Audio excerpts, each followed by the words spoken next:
1 plus 1 equals 2. And the 2 times 3 gives us 6. So 6 divided by 6 is just 1.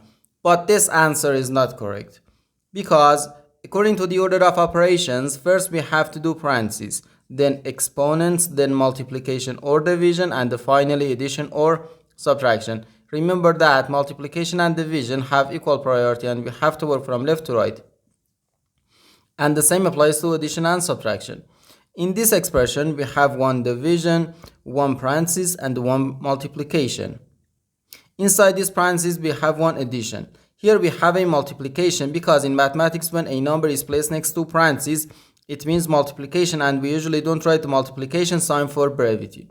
Okay, so according to the PEMDAS, first we have to do this parenthesis, then this division, and finally this multiplication. If we do this multiplication before this division, it is wrong.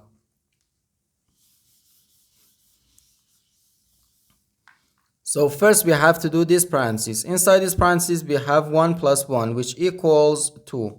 So 6 divided by 2, then times 3. Now we have one division and one multiplication. As I said, multiplication and division have equal priority and we have to work from left to right. So here first we have to do this division.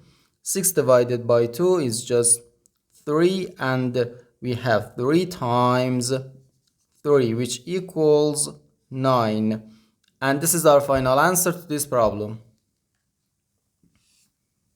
The correct answer is 9.